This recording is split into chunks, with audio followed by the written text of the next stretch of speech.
What makes us so great and flawed is our mind, which abstracts. Our brains adapt. Darwinism displays we're unmatched and gifted to hold beliefs which are false, to further our cause and circumvent our flaws, from money to laws. We give solution to best evolution. Shared delusion leads to revolution of constitution and institution. From this, we venerate the inventions we generate. Approbation to the men of creation, each with a life of their own, yet remembered by what impact they've sown. Now a part of the whole, human betterment the goal, no matter the toll. It's creation for future generation. Hope they use the power of association and the knowledge we gave them for ideation. Our thoughts, the future's earned appropriation.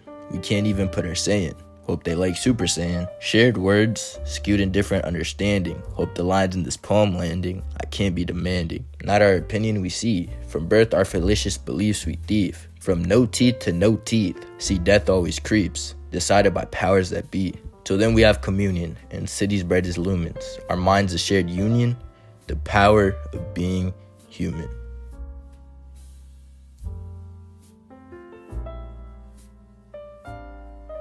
Us, Homo sapien, which loosely translates to wise human, the only species of human left. We are a group of organisms with minds so complex that we can shape and dictate not only our own species' future and survival, but the future and survival of damn near every species on Earth. We made the iPhone, committed mass genocide, and touched the moon. This causes me to wonder, what makes us so great and varied in ability?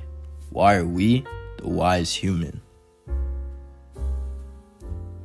The first thing that makes us the wise human is the ability to share falsehoods and beliefs. Basically, the ability to discuss about something which isn't in our immediate vicinity or even tangible at all. Fictitious language and therefore thought is the basis of which money, religion, politics, and culture stand on. The ability to discuss, think, and live within constructs that are not truly there allow for these systems to exist. Naturally, there are no laws.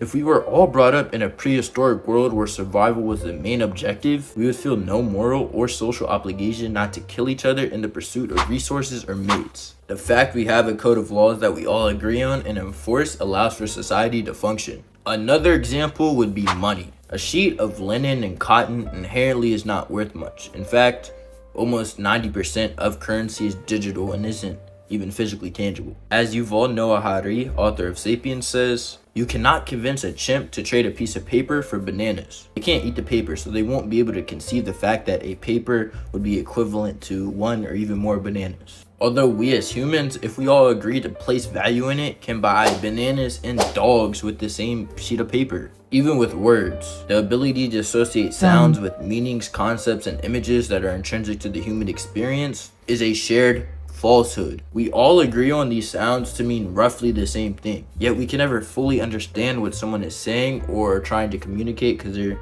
each living in their own world. What makes the ability of shared constructs or fictitious beliefs so powerful is how it allows us to cooperate. Laws enable us to have reasonable discourse and focus on the advancement of ourselves and society as a whole as a byproduct of that. Imagine if Elon Musk had to worry about how he's gonna find food instead of putting humans on Mars. These concepts allow us to act in a moral way. What makes our ability to hold shared falsehoods and beliefs even more powerful is the fact that we can pass these shared falsehoods and beliefs onto future generations. Due to long maturation periods, which we will talk about later, we pass these beliefs on for them to do the same, whilst making improvements or deteriorations along the way. Creativity and creation can only be achieved within the bounds of these falsehoods. Without these intersubjective realities, there would be a very narrow scope of things which we could create. Creativity is defined as the use of imagination or original ideas, especially in the production of artistic work.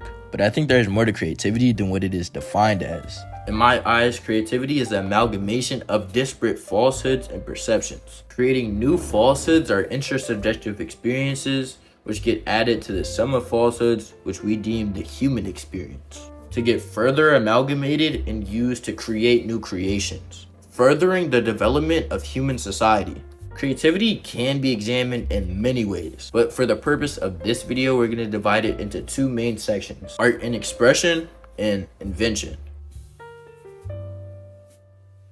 Art and expression is a uniquely human thing.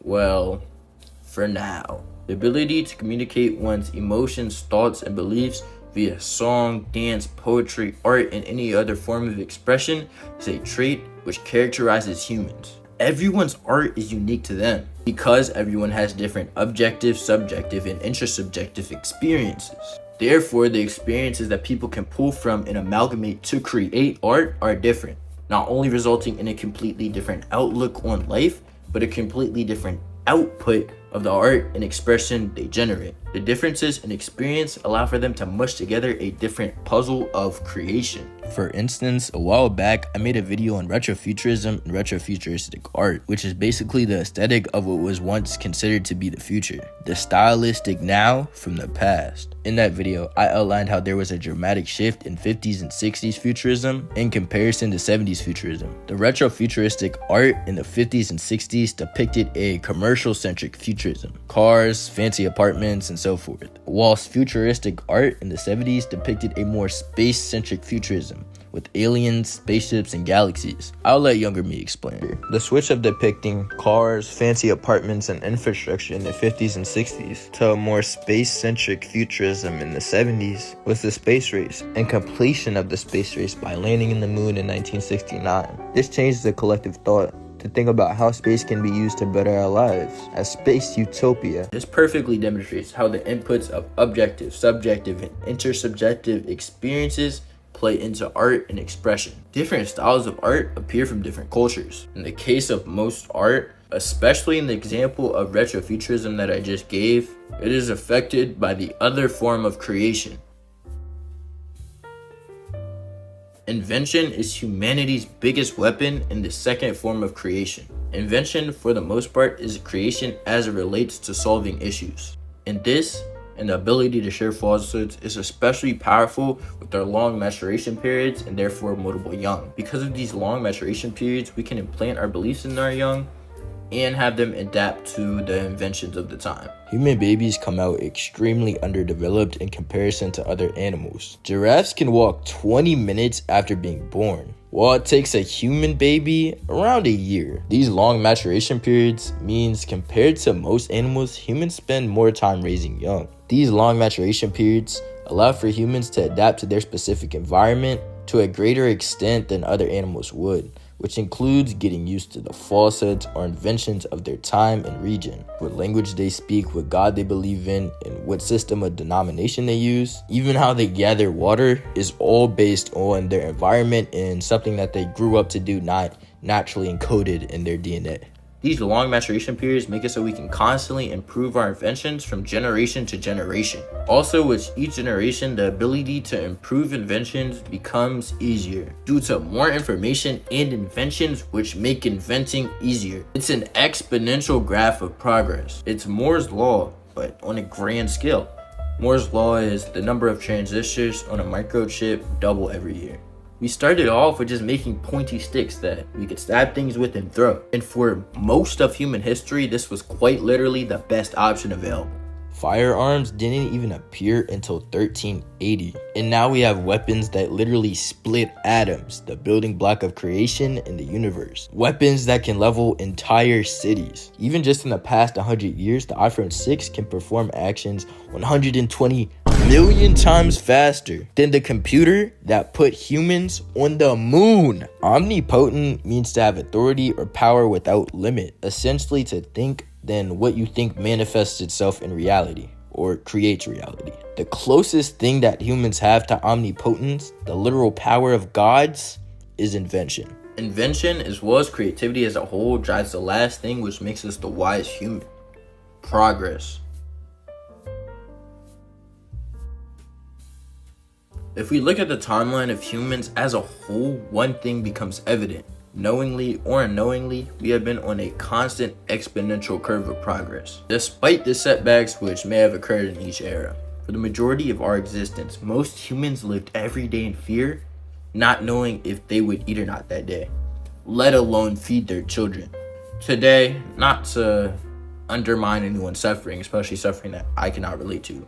I was born in a first world country, but there are over 1 billion overweight people and slightly under 900,000 undernourished people. which is crazy to think about. It is the first time where the poor are fatter than the rich, but that's a topic for a whole nother video.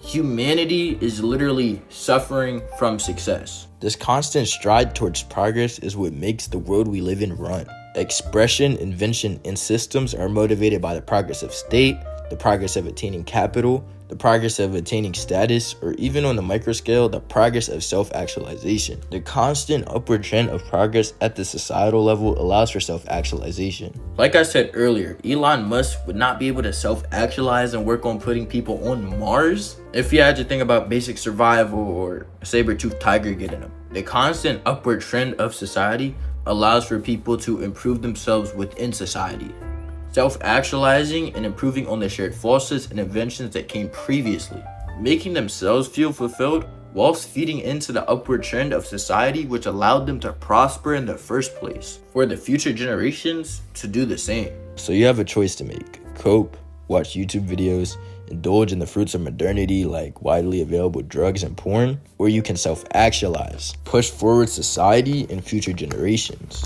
not taking for granted the blessings you received, being born as the wise human.